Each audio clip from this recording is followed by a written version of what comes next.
ان کی آنکھوں میں بجلی جیسی چمک تھی، بازوؤں میں قوت ایمانی اور دل میں جذبہ شہادت۔ وہ ارطغرل کے سپاہی تھے۔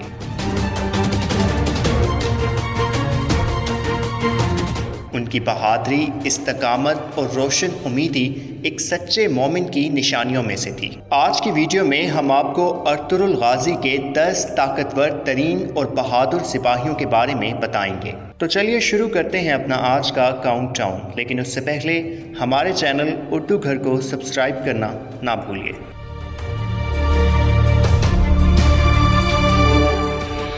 نمبر 10، ملک شاہ۔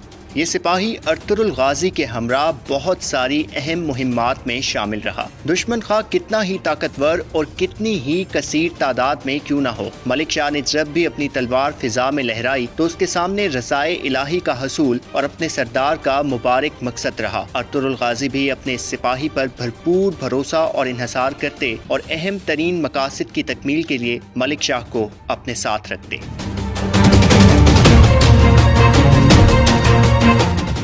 نمبر 9، کونگوت۔ یہ سپاہی اپنی جنگی صلاحیتوں کے ساتھ ساتھ مزاح کی بھی بہترین حس رکھتا تھا۔ بہت سارے مواقعوں پر یہ سپاہی ہمیں بمسی کے ساتھ چھیڑ چھاڑ اور طنز و مزاح کرتے نظر آیا، لیکن جنگ کے میدان میں دشمن کے مد مقابل آنے پر کونگوت نے ہمیشہ دشمن کو للکارا اور اپنے دین، قوم اور سردار کی عظمت کو بلند کرنے کی بھرپور کوشش کی۔ ارطغرل کی کونگوت سے محبت اور اس جنگجو کی اپنے سردار کی نظروں میں قدر و منزلت دیدنی تھی۔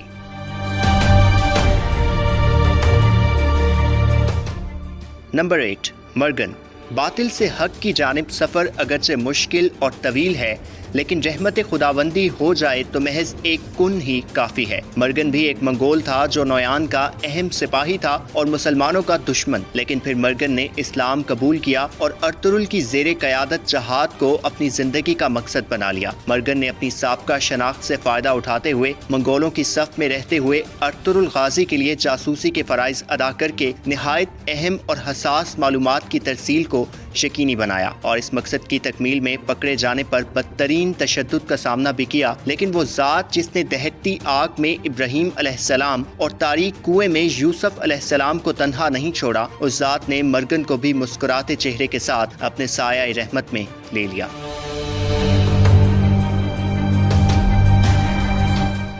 نمبر 7، عدسیس۔ یہ ایک ایسا عظیم جاسوس تھا جس کی شہادت پر دشمن نے بھی اسے ایک باصلاحیت اور بہترین جاسوس مانا۔ چوتھے سیزن میں جب ارطغرل تاجروں کی قید میں تھے تو عدسیس نے ہی انہیں وہاں سے آزاد کروایا، اور اس کے بعد عدسیس نے تاجر نیکو بن کر کراچائسر قلعے میں گورنر آرس کی اہم معلومات ارطغرل غازی تک پہنچائی۔ یہ معلومات اور قلعے میں داخلے کا خفیہ راستہ دریافت کرنے کا کارنامہ اس قلعے کی فتح میں اہم پیش رفت ثابت ہوئے۔ اپنے فرائض کی تکمیل کے دوران عدسیس نے آرس اور تیتان کے ہاتھوں جام شہادت نوش کیا۔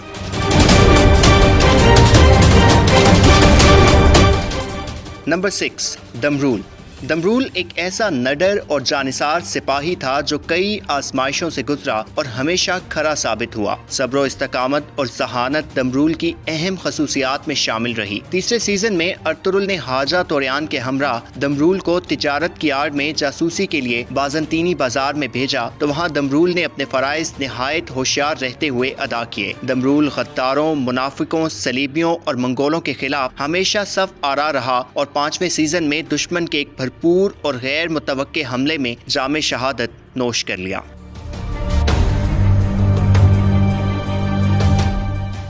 نمبر 5، سمسا۔ سمسا بنیادی طور پر ارطغرل کا سپاہی نہیں تھا، لیکن ددرگا قبیلے کے سردار دوتکن کا جانثار سپاہی تھا۔ لیکن دوتکن کی شہادت کے بعد جب ارطغرل نے بازنطینی سرحدوں کی جانب ہجرت کا فیصلہ کیا تو سمسا بھی ارطغرل کی فوج میں شامل ہو گیا۔ اس کے بعد سے یہ بہادر جذبہ شہادت دل میں لیے متعدد مہمات میں ارطغرل کے شانہ بشانہ لڑا۔ قبیلے کے اندرونی معاملات ہوں یا دشمن کے خلاف کوئی مارکا، ارطغرل غازی نے ہمیشہ سمسا پر بھروسہ اور انحصار کیا۔ چوتھے سیزن میں بہادر بے کی غداری کے باعث سمسا تیتان کے ہاتھوں شہید ہو گیا۔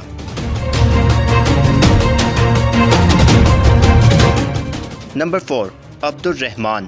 حق کی راہ کا یہ مسافر ایک بہترین سپاہی بھی تھا، محافظ بھی، جاسوس بھی اور مخلص دوست بھی۔ عبد الرحمن کی خدمات کی فہرست بہت طویل ہے۔ یہ سپاہی ہمیں سلیمان شاہ کے خیمے کے محافظ کے طور پر بھی نظر آیا۔ ارطغرل کے لیے نویان کی صفوں میں شامل ہو کر جاسوسی کرتے بھی، جنگی حالات میں تلوار اٹھا کر جذبہ شہادت لیے لڑتے بھی۔ یہ عظیم سپاہی ارطغرل غازی کے بعد عثمان غازی کے لیے بھی اپنی خدمات سر انجام دیتے نظر آیا۔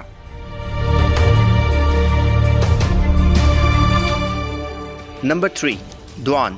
پرسکون شخصیت، دھیما لہجہ اور شریر مسکراہٹ رکھنے والا یہ سپاہی ارطغرل کے قریب ترین دوستوں میں شمار ہوتا تھا۔ دوان پہلے سیزن سے تیسرے سیزن تک ہر جگہ اپنے بیم ارطغرل کے ساتھ نظر آئے۔ اگر کسی مشن پر ارطغرل دوان کو ساتھ نہ لے جاتے تو دوان شدید بے چینی کا شکار رہتے اور جلد از جلد ارطغرل تک پہنچنے کی کوشش کرتے۔ ایسا ہی ایک واقعہ اس وقت پیش آیا جب حلب کے امیر العزیز سے ارطغرل حلیمہ سلطان کو بازیاب کروانے کے لیے اکیلے گئے تو دوان سے رہا نہ گیا اور وہ پیچھے پہنچ گئے۔ ایک اور مقام پر جب باقی ترک سرداران نے حلیمہ سلطان کے بھائی یکت کو اپنا سلطان مانتے ہوئے ارطغرل کو تنہا ملاقات کے لیے بلایا تو اس وقت بھی ارطغرل کے منع کرنے کے باوجود بمسی کے ساتھ دوان ارطغرل کے پیچھے گئے اور ضرورت کے وقت اپنے سردار کے شانہ بشانہ لڑے۔ تیسرے سیزن میں اپنے فرض کی تکمیل کے لیے دوان طویل مدت تک اپنے قبیلے اور بیوی سے بھی دور رہے۔ آخر ایک فرض کی تکمیل کے دوران دوان نے جام شہادت نوش کر لیا۔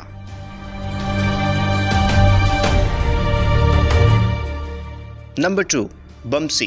جنون، طنز و مزاح، خلوص اور ضد جب یکجا ہو جائیں تو بمسی جیسا عظیم جنگجو سامنے آتا ہے۔ بمسی ارطغرل کے اہم ترین اور قابل ترین سپاہیوں میں شمار ہوتے تھے۔ پہلے سیزن سے 5ویں سیزن تک بمسی نے ہر کٹھن مرحلے پر اپنی تلوار کو حق کے قیام کے لیے اٹھایا اور نڈر ہو کر لڑے۔ حلب میں غداروں اور صلیبیوں سے جھڑپ ہو یا منگولوں سے ٹاکرا، کراچائسر قلعے کی فتح کی مہم ہو یا دشمن کی بلوں میں گھس کر انہیں نیست و نابود کرنے کا معاملہ، بمسی نے ہر جگہ اپنی قابلیت سے اپنے قبیلے، قوم اور سردار کے لیے اپنے جسم کی تمام توانائیاں یکجا کر کے مقابلہ کیا۔ بمسی ایک بہترین سپاہی کی مانند نہ صرف جنگ کے میدان میں بہادری سے لڑے بلکہ اپنے خیمے اور اپنی بیوی کے فرائض سے بھی کبھی غافل نہ ہوئے۔ بمسی پر کئی آزمائشیں اور مصیبتیں آئیں لیکن صبر و استقامت اور روشن امیدی کا دامن بمسی نے کبھی ہاتھ سے نہ چھوڑا۔ ارطغرل کی بمسی سے محبت بھی اتنی تھی اور وہ اپنے سپاہی کو اپنے دل کے بہت قریب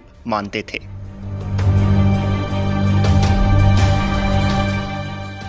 نمبر 1، ترکت۔ اس فہرست میں ترگت کا پہلے نمبر پر ہونا کئی عوامل کی بنیاد پر ہے، جس میں سے پہلی وجہ ترگت کی فیصلہ سازی ہے۔ ارطغرل غازی کے بعد ترگت ہی وہ سپاہی تھے جو تمام باریکیوں اور پیچیدگیوں کو سامنے رکھتے ہوئے فیصلہ کرتے تھے، اور یہی وہ قابلیت تھی جس کی بنیاد پر ترگت کو چاودار قبیلے کی سرداری سونپی گئی۔ دوسری وجہ ترگت کی دور اندیشی ہے۔ تیسرے سیزن میں ہانلی بازار میں قیام کرتے ہوئے مستقبل کے لیے معلومات کا حصول ہو یا دوسرے سیزن کے اختتام پر امیر سادتین اور اس کے چیلوں پر نظر، ترگت نے اپنے دشمن پر نظر رکھتے ہوئے اہم معلومات کی ترسیل کو ممکن بنایا۔ تیسری وجہ اللہ کی راہ میں ترگت کی دی جانے والی قربانیاں ہیں۔ اپنے ماں باپ کو بچپن میں کھو دینے کے بعد، اپنی بیوی آئکس اور اس کے بعد واپ جیسے شفیق سسر دہلی تیمیر کو کھو دینے کے بعد، جب ترگت اصلاحان سے شادی کے بعد زندگی کی جانب لوٹ رہے تھے تو ان کی زندگی کی یہ بہار بھی ان سے چھن گئی۔ لیکن ان تمام المناک دوراہوں سے گزرنے کے باوجود ترگت کا جذبہ جہاد اور ارطغرل سے محبت کبھی کم نہ ہوئی۔ ترگت کی بہادری، فیصلہ سازی اور مضبوط اعصاب انہیں دیگر سپاہیوں سے ممتاز کرتے ہیں۔